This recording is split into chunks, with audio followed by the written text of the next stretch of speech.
हरिपुर में रहने वाले बूढ़े कृष्णदास की एक कन्या थी जिसका नाम था प्रेरणा। जन्म से ही गूंगी थी लेकिन बहरी नहीं थी।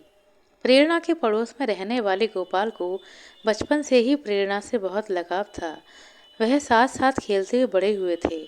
एक दिन की बात है, गोपाल ने प्रेरणा से कहा, प्रेरणा, बसंतपुर के महाराज रणजीत सिंह अपने राजमहल में एक मंदिर का निर्माण करवा रहे हैं।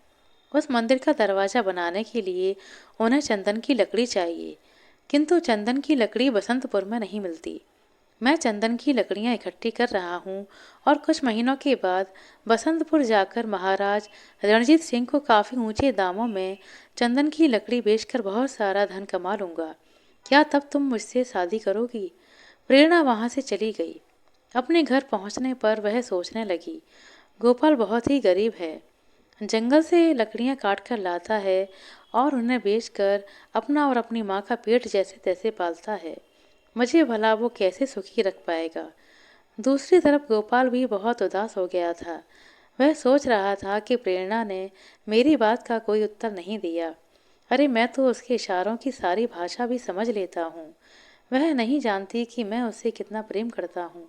काश मैं उसे समझा पाऊँ कि मैं उसे कभी कोई तकलीफ नहीं होने दूंगा। प्रेरणा का पिता बूढ़ा कृष्णदास अपनी गूंगी बेटी के लिए हमेशा परेशान रहा करता। दिन यूं ही बीत रहे थे। गोपाल रोज जंगल से लकड़ियां काट कर लाता और उन्हें बाजार में बेचता। एक दिन की बात है, जब कृष्णदास अपने खेतों से वापस अपनी झोपड़ी में आया तो अचानक ही उसकी तबीयत बहुत खराब हो गई। जब उसकी बेटी प्रेरणा ने देखा कि उसका पिता बहुत बीमार है तो वह गोपाल को बुलाकर घर में लाई।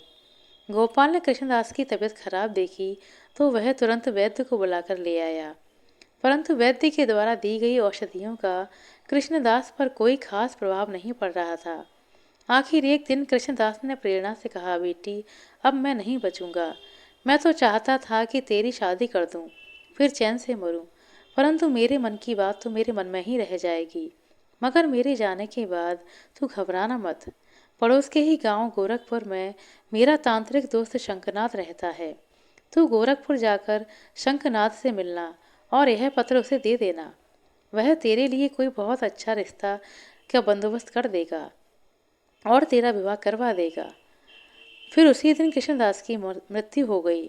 गांव वालों ने मिलकर कृष्णदास का अंतिम संस्कार कर दिया। गोपाल की माँ ने गूंगी प्रेरणा को बहुत ही दिलासा दी, बेटी रो मत, हम तेरे साथ हैं।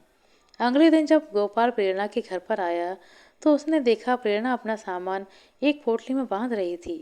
वह समझ गया कि प्रेरणा कहीं जाने की तैयारी कर रही है। गोपाल ने उससे कहा, अरे, तुम तो कहीं जाने के लिए तैयार दिखाई देती हो, कहाँ जा रही हो? प्रेरणा ने इशारों ही इशारों में गोपाल को बताया कि वह गोरखपुर जा रही है। तब गोपाल ने उदास होकर कहा, क्या तुम यहाँ पर नहीं रह सकती प्रेरणा, मेरे साथ मेरी पत्नी बनकर? मैं तुम्हें कभी किसी प्रकार का कष्ट नहीं होने दूंगा। प्रेरणा ने गोपाल की इस बात का कोई जवाब नहीं दिया। तब वह बोला, ठीक है, यदि तुम जाना ही चाहती हो तो जाओ, मगर मुझे भरोसा है कि मेरा प्रेम तुम्हें एक दिन अवश्य ही मेरे पास वापस खींच लाएगा। यदि तुम चाहो तो मैं तुम्हारे साथ चलूं, तुम्हें गोरखपुर छोड़कर वापस लौट आऊंगा। प्रेरणा ने इनकार में सर हिला दिया और इशारों ही इशारों में गोपाल को समझा दिया कि वह उसकी फिक्र ना करे, वह चली जाएगी। प्रेरणा जब गोरखपुर गांव में पहुंची तो वहां का नज़ारा देखकर बहुत डर गई।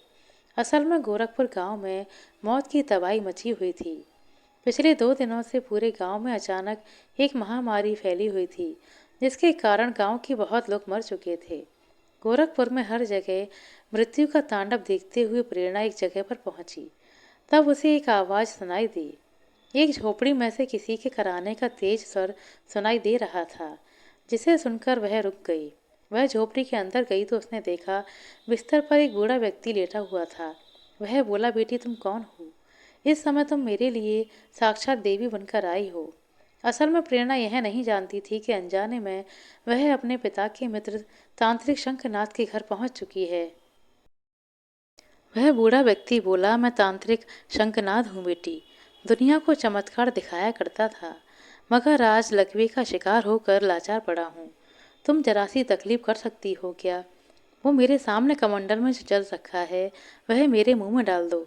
प्रेरणा ने आगे बढ़कर कमंडल उठाया और वापस पलटकर तांत्रिक शंखनाद के पास पहुंची।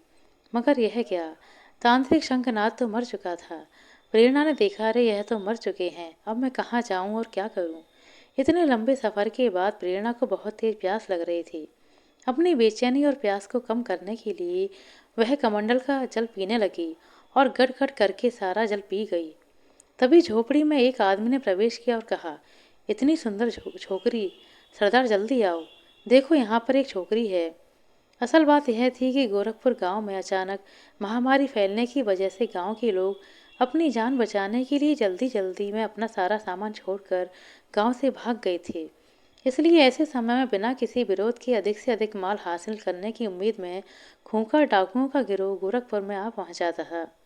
अपने दल के एक डाकू की आवाज़ सुनकर उनका सरदार दुर्जन सिंह तांत्रिक शंखनाद की झोपड़ी में आ पहुंचा। सरदार देखो कितनी सुंदर लड़की है, हम इसे अपने साथ ले चलते हैं। तभी प्रेरणा जोर से चिल्लाई, नहीं। अगले ही क्षण वो सोचने लगी कि मेरे मुंह में आवाज़ कैसे आई, मैं तो बिल्कुल गूंगी थी। डाकुओं का सरदार बोला, चुपचाप हमारे साथ चलो वरना तुम्हारी खैर नहीं। नहीं, मेरे पास मत आना। साथ ही साथ प्रेरणा सोच रही थी कि मैं सचमुच बोलने लगी हूँ। लगता है वो कमंडल का जल चमत्कारी जल था। लेकिन प्रेरणा के बार बार चिल्लाने पर डाकुओं का सरदार नहीं माना और उसे पकड़कर जबरदस्ती अपने साथ ले जाने लगा। तब प्रेरणा ने चिल्लाकर कहा, छोड़ दे मुझे, भगवान करे तेरी टांगें टूट जाएं और तेरी आंखें फूट जाएं। उसका इतना कहना था कि डाकुओं का सरदार लंगड़ा हो गया और उसकी आंखों की रोशनी भी चली गई। प्रेरणा को नहीं मालूम कि उसके मुंह से जो कुछ भी निकल रहा था वह सच हो रहा था। डाकुओं का सरदार चिल्लाने लगा, हाय मैं तो अंधा हो गया, मुझे कुछ नहीं दिख रहा और मेरी टांगें भी खराब हो चुकी हैं। सरदार के साथ जो दूसरा साथी था वह घबराकर झोपड़ी से बाहर निकल आया और अपने साथियों को चिल्ला चिल्ला कर बताने लगा, साथी वो अंदर जो लड़की है वह मुझे डायन लगती है। उसने जो भी कहा वो सच हो गया। उसने कहा सरदार की टांगें टूट जाएं और वो अंधा और लंगड़ा हो जाए। अवश्य ही यह कोई जादूगरनी है या डायन है। मैं तो कहता हूँ कि हम सबको यहाँ से भाग जाना चाहिए, इसी में हमारी भलाई है। बाकी सब डाकू वहाँ से भाग चुके थे। अब वहाँ पर सिर्फ प्रेरणा और वह अपाहिज डाकू ही बाकी रह गए थे। डाकुओं का सरदार अब अंधा और लंगड़ा हो चुका था। वह प्रेरणा से कहने लगा, सुनो देवी, मुझ अंधे और अपाहिज को यहाँ पर छोड़कर मत जाओ। प्रेरणा ने कहा, परंतु मैं तुम्हें अपने साथ कैसे ले जा सकती हूँ, तुम तो चल नहीं सकते और इस महामारी से ग्रस्त गांव से निकलने के लिए मुझे एक तेज भागने वाले घोड़े की आवश्यकता है। तुम घोड़ा बन जाओ तो मैं तुम्हें अपने साथ रख सकती हूँ। प्रेरणा की बात पूरी हुई कि डाकुओं का सरदार एक घोड़े में बदल गया। प्रेरणा सोचने लगी, यह तो कमाल हो रहा है। इसके बाद वह घोड़े पर सवार हो गई और गांव से बाहर चल पड़ी। जल्दी ही वह गोरखपुर गांव की सीमा से बाहर आ गई। एक अन्य गांव बसंतपुर में जा पहुंची। उस गांव में चारों तरफ सन्नाटा छाया हुआ था। प्रेरणा सोचने लगी, ऐसा लगता है जैसे मैं किसी मुर्दों की बस्ती में आ गई हूँ। इतने मकान हैं पर सबके दरवाजे बंद हैं, कहीं कोई आदमी नहीं दिख रहा। लेकिन रात हो गई है और रात को सफ़र करना ठीक नहीं। यहीं किसी की शरण में जाकर विश्राम करना ठीक रहेगा। यह सोचकर उसने घर का दरवाज़ा खटखटाया। किसी ने डरते डरते दरवाज़ा खोला और पूछा, कौन हो तुम? मैं एक परदेसी हूँ बाबा, रात भर के लिए मुझे यहाँ पर शरण चाहिए। ठीक है, जल्दी से अंदर आ जाओ। उस आदमी के घर में वह और उसकी पत्नी थे। प्रेरणा ने उससे पूछा, बाबा अभी तो ज़्यादा रात नहीं हुई है, पर इस गांव में हर तरफ गहरा सन्नाटा छाया है, आखिर क्या बात है? कुछ मत पूछो बेटी, इस गांव में रोज रात को न जाने कहाँ से एक उड़ता हुआ राक्षस आता है। उसे स्त्री पुरुष बच्चे या जानवर जो भी प्राणी दिखाई देता है उसे उठाकर ले जाता है। मेरे घर में अधिक जगह नहीं, वरना मैं तुम्हारे घोड़े को भी अंदर कर लेता। अगर वह राक्षस हमारे घर की तरफ आया तो अवश्य ही तुम्हारे घोड़े को उड़ा ले जाएगा, और अगर मेरे घोड़े ने उस राक्षस को मार दिया तो? काश ऐसा हो पाता। आप देखना बाबा, आज ऐसा ही होगा। अरे क्या कहती हो बेटी, यहाँ के राजा रणजीत सिंह ने घोषणा कर रखी है कि जो भी उस राक्षस को मारेगा उसे 1 लाख अशर्फियाँ इनाम में दी जाएंगी। तब तो यह इनाम मुझे ही मिलेगा बाबा। तुम्हारी बातें तो हौसला देने वाली हैं लड़की, मगर मुझे सुनकर बहुत हंसी आ रही है, उस बूढ़े व्यक्ति ने कहा। भला जिस राक्षस को बड़े बड़े योद्धा ना मार सके, उसे तुम्हारा घोड़ा कैसे मार देगा? तुम खाना खाकर सो जाओ बेटी। हम भगवान से प्रार्थना करेंगे कि राक्षस तुम्हारे घोड़े को ना ले जाए। और फिर प्रेरणा बड़ी ही निश्चिंत होकर रात को सो गई। सुबह के समय उसे कुछ शोर सुनाई दिया। प्रेरणा की आंख खुली तो घर के मालिक ने कहा, कमाल हो गया बेटी, तुम्हारे घोड़े ने सचमुच उस राक्षस को मार दिया। बाहर चलकर देखो, राक्षस मरा पड़ा है। प्रेरणा उठकर बाहर आई तो बाहर बहुत भीड़ थी और वह विशालकाय राक्षस वहां पर मरा पड़ा था। प्रेरणा का घोड़ा उसके सीने पर खड़ा था। राक्षस के मारे जाने की खबर राजा रणजीत सिंह के पास पहुंची तो वह कहने लगी, क्या कहते हो? एक लड़की के घोड़े ने उस राक्षस को मार दिया। हमें विश्वास नहीं आता। राजा रणजीत सिंह ने तुरंत अपने सेनापति को बुलाया और कहा, सेनापति शत्रुजीत, हम चाहते हैं कि उस लड़की को पूरे सम्मान और आदर के साथ हमारे सामने पेश किया जाए। तब सेनापति वहां पहुंचा जहां प्रेरणा ठहरी हुई थी। उसने प्रेरणा से कहा, हमारे महाराज ने आपको सम्मान करने के लिए आपको बुलाया है। कृपया आप हमारे साथ चलिए। प्रेरणा सेनापति के साथ चल दी, किंतु उसे मालूम नहीं था कि सेनापति के मन में क्या चल रहा है। वह मनी मन सोच रहा था कि लड़की अच्छी है, अगर मैं इससे शादी कर लूं तो 1 लाख स्वर्ण मुद्राएं भी मुझे मिल जाएंगी। हिम्मत करके उसने अपने दिल की बात प्रेरणा से कह दी, सुनो लड़की, मैं इस देश का सेनापति हूँ, क्या तुम मुझसे विवाह करोगी? सेनापति की बात सुनकर प्रेरणा जोर जोर से हंसने लगी और बोली, क्या बात करते हो चाचा, तुम तो बूढ़े हो रहे हो और मुझसे शादी करने के सपने देख रहे हो। प्रेरणा का इतना कहना था कि सेनापति अचानक से बहुत वृद्ध हो गया। वह सोचने लगा कि यह मुझे क्या हुआ, मैं तो बिल्कुल बूढ़ा हो गया। इस लड़की ने जो भी कहा वह सच हो गया। जरूर यह कोई माया भी है। और वह प्रेरणा को लेकर अपने साथ राजमहल में पहुंचा। राजा ने उसे देखकर कहा, अरे तुम कौन हो? तुम्हारी शक्ल तो हमारे सेनापति से मिलती है। मैं सेनापति हूँ महाराज, मगर मेरी यह दुर्दशा कैसे हो गई, इसके बारे में आपको अकेले में बताना चाहता हूँ। राजा रणजीत सिंह सेनापति को अपने साथ गुप्त कक्ष में ले गए। वहां सेनापति ने अपनी हालत का कारण प्रेरणा को बताया, किंतु कुछ इस तरह से, महाराज, वह लड़की प्रेरणा मुझसे कहने लगी, अरे सेनापति हो तुम, मैं किसी सेनापति से ही शादी करना चाहती थी, लेकिन तुम तो बूढ़े हो। उसका इतना कहना था कि मैं बूढ़ा हो गया। यह लड़की बहुत ही खतरनाक है महाराज, जो बोलती है वह सच हो जाता है। सेनापति से प्रेरणा की इस विशेषता के बारे में जानकर राजा रणजीत सिंह चिंतित होकर विचार विमर्श करने के लिए अपने महामंत्री को बुलाते हैं। महामंत्री विचारसेन ने कहा, मेरे विचार से हमें इस लड़की को सभी सुख सुविधाएं उपलब्ध करवा देनी चाहिए। क्या मतलब? मतलब यह है महाराज कि हमें इसे रहने के लिए एक अच्छा घर और खाने पीने के लिए बढ़िया पकवान और आराम के लिए नौकर नौकरानियां उपलब्ध करा देने चाहिए। फिर महामंत्री विचारसेन ने अपनी पूरी योजना विस्तार पूर्वक राजा रणजीत सिंह को बताई और कहा, यानी हम इस लड़की को हर तरह से आराम उपलब्ध कर दें, बदले में हम अपने देश के दुश्मनों को दबाने में और उनका नाश करने में इस लड़की की सहायता ले सकते हैं। किंतु सब कुछ महामंत्री विचारसेन की योजना के अनुसार ही हुआ। प्रेरणा को रहने के लिए शानदार महल, सेवा के लिए नौकर नौकरानियां उपलब्ध करा दी गईं। कुछ दिनों के बाद एक दिन राजा रणजीत सिंह मंत्री विचारसेन के सुझाव पर अमल करते हुए प्रेरणा को अपने गुप्त कक्ष में बुलाते हैं। प्रेरणा ने पूछा, आपने मुझे बुलाया महाराज? हाँ बेटा, हम तुमसे बात पूछना चाहते हैं। क्या महाराज? हमारा पड़ोसी राज्य सुजानपुर बहुत ही शक्तिशाली है। उसका राजा अर्जुन सिंह हमारे राज्य पर आक्रमण करने वाला है। यदि राजा अर्जुन सिंह ने आक्रमण कर दिया तो हम सब मारे जाएंगे और हमारा राज्य तबाह हो जाएगा। हमारी ज्योतिषी ने कहा है कि यदि तुम जैसी कोई कुमारी कन्या भगवान से प्रार्थना करे कि राजा अर्जुन सिंह मर जाए, उसकी सेना में महामारी फैल जाए, तो हमारा राज्य बच सकता है। प्रेरणा ने यह सुनकर कहा, किसी का बुरा चाहना कोई अच्छी बात नहीं महाराज, पर किसी बुरे आदमी का बुरा चाहना मेरे विचार में बुरी बात नहीं। मैं आज ही भगवान से प्रार्थना करूंगी कि राजा अर्जुन सिंह मर जाए और उसकी सेना में महामारी फैल जाए। राजा रणजीत के इरादों से बेखबर प्रेरणा ने भगवान से प्रार्थना की।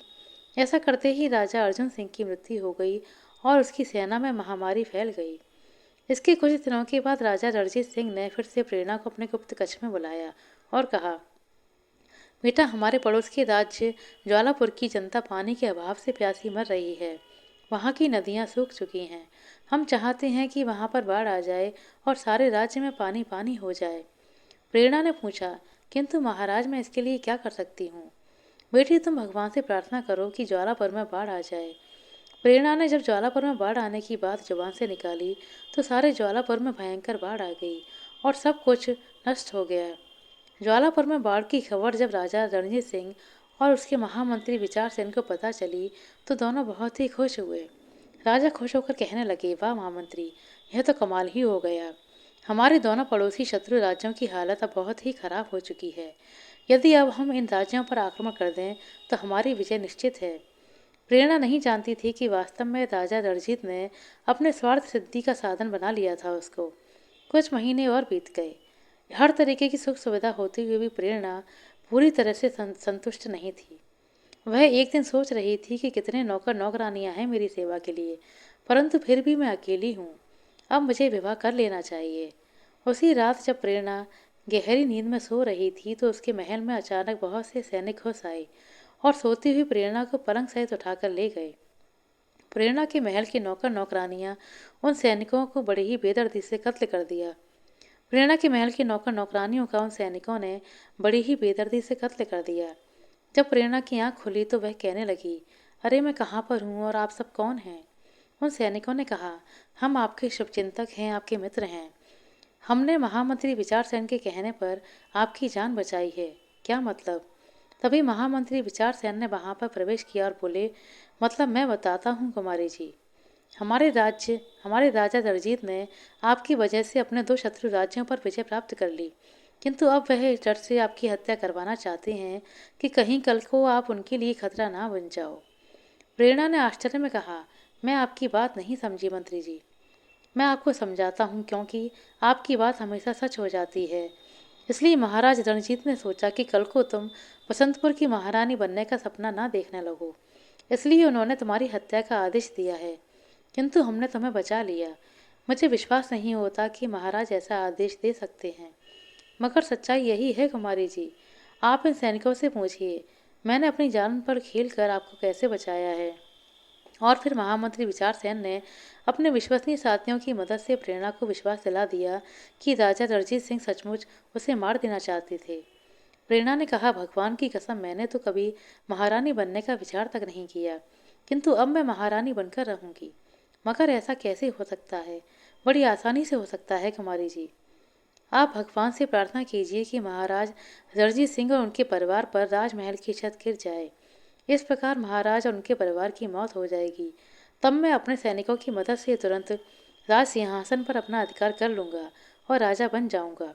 फिर मैं तुमसे विवाह करके तुम्हें बसंतपुर की महारानी बना दूंगा। ठीक है, यदि आप सच बोल रहे हैं तो मैं भगवान से प्रार्थना करती हूँ कि राजमहल की छत गिर जाए और महाराज की मृत्यु हो जाए, परंतु यदि आपने झूठ बोला तो भगवान आपको मिट्टी का बना दे। प्रेरणा ने अपनी पूरी बात की ही थी कि महामंत्री विचार सेन मिट्टी की मूर्ति में बदल गया। अगले ही पर विचार सेन के सभी सैनिक प्रेरणा के कदमों में गिर पड़े और क्षमा मांगने लगे। बाद में प्रेरणा के पूछने पर सैनिकों ने बताया कि महामंत्री विचार सेन के दिमाग में राजा रणजीत सिंह को मरवाकर राजा बनने का विचार आया था और उसी ने षड्यंत्र करके प्रेरणा के सभी नौकर नौकरानियों की हत्या करवाकर उसे महल से उठवा लिया था। वास्तव वास्तव में महाराज रणजीत सिंह ने तो प्रेरणा के किसी बुरे की कल्पना तक नहीं की थी। फिर प्रेरणा के कहने पर वो सभी सैनिक महाराजा रणजीत के सामने प्रस्तुत हुए और उन्हें सारी सच्चाई बता दी। राजा ने कहा, मुझे विश्वास नहीं था कि महामंत्री विचार सेन ऐसा कर सकते हैं।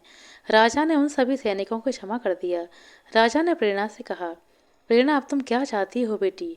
महामंत्री विचार सेन की बातों से एक कामना अवश्य प्रेरणा के दिल में घर कर गई थी और वह थी महारानी बनने की। वह निसंकोच होकर बोली, मैं बसंतपुर की महारानी बनना चाहती हूँ। क्या? जी हाँ महाराज, मुझे विश्वास है कि आप मेरी यह इच्छा अवश्य पूरी करेंगे। मगर बिटिया, हमारी और तुम्हारी उम्र में बड़ा ही अंतर है। गुस्ताखी माफ हो महाराज, आप तो मेरे पिता के समान हैं।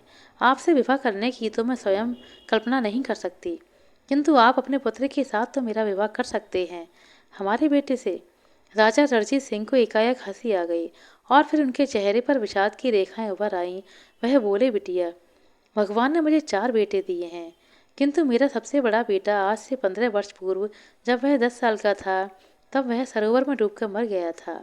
उससे छोटे 2 बेटे 10 साल पहले मेरे साथ जंगल में शिकार खेलने गए थे। परंतु एक नरभक्षी शेर ने आक्रमण कर दिया और दुर्भाग्य से मेरे दोनों बेटों को उठाकर ले गया। उस दिन के बाद से मैंने शिकार करना छोड़ दिया। अब मेरा एक बेटा और एक बेटी है। बेटे की उम्र 8 साल की है। वह उम्र में तुमसे बहुत छोटा है। क्या अब भी तुम मेरे बेटे से विवाह करना चाहती हो? नहीं महाराज, किंतु मैं बसंतपुर की महारानी बनना ही चाहती हूँ। तो मेरी इच्छा पूरी करने के लिए आपको कोई उपाय करना पड़ेगा। प्रेरणा की जिद के आगे महाराज स्वयं को बेबस महसूस कर रहे थे। खैर, उस सभा के बाद महाराज जब अपने कमरे में पहुंचे तो उनकी पत्नी ने पूछा, क्या बात है महाराज, आप बहुत ही उदास हैं। तब राजा रणजीत ने अपनी पत्नी को अपनी उदासी का कारण बताया और प्रेरणा के बारे में सब कुछ बताया। महारानी, उस लड़की की वाणी में बहुत ही ताकत है। वो जो कहती है वह सच हो जाता है। ठीक है महाराज, इस समस्या से मुक्ति पाने का उपाय मैं आपको बताती हूँ। फिर अगले दिन महाराज ने प्रेरणा से कहा, बेटी, हमने फैसला किया है कि कल सुबह तुम्हारे राजमहल के बाहर जो भी व्यक्ति सबसे पहले तुम्हें दिखाई देगा, उससे तुम्हारा विवाह करके उसे अपना राजपाट सौंप देंगे। इस प्रकार वह बसंतपुर का राजा बन जाएगा और तुम बसंतपुर की महारानी बन जाओगी। राजा रणजीत की बातें सुनकर प्रेरणा बहुत ही प्रसन्न हुई। किस्मत की बात है कि इस रात को प्रेरणा का बचपन का साथी गोपाल चंदन की लकड़ियों का गट्ठर लेकर बसंतपुर आया। उसे पता चला कि महाराज रणजीत सिंह को अपने राजमहल में एक मंदिर का दरवाजा बनाने के लिए चंदन की लकड़ियों की जरूरत है। सुबह सुबह ही गोपाल लकड़ियों का गट्ठर लिए राजमहल में पहुंच गया। तभी संयोग से प्रेरणा भी बाहर निकल आई। अरे गोपाल, तुम यहाँ पर?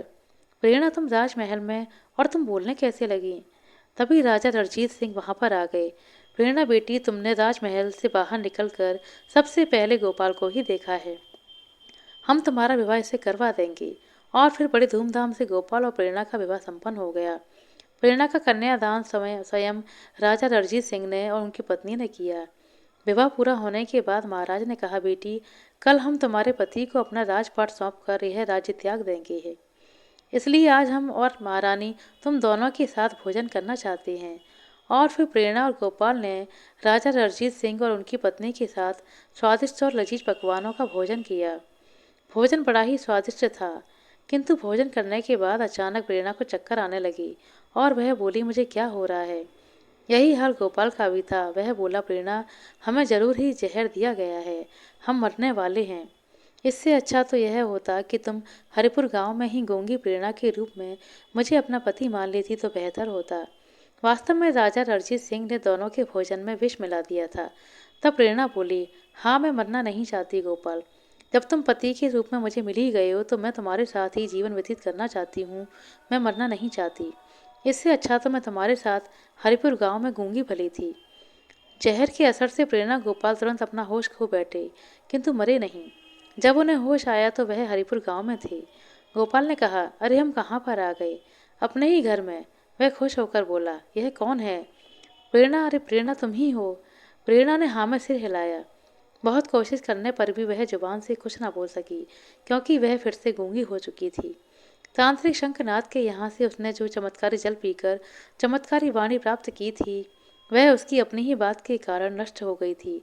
जहर के असर के कारण बेहोश होने से पहले उसने अपनी यह इच्छा जाहिर की थी।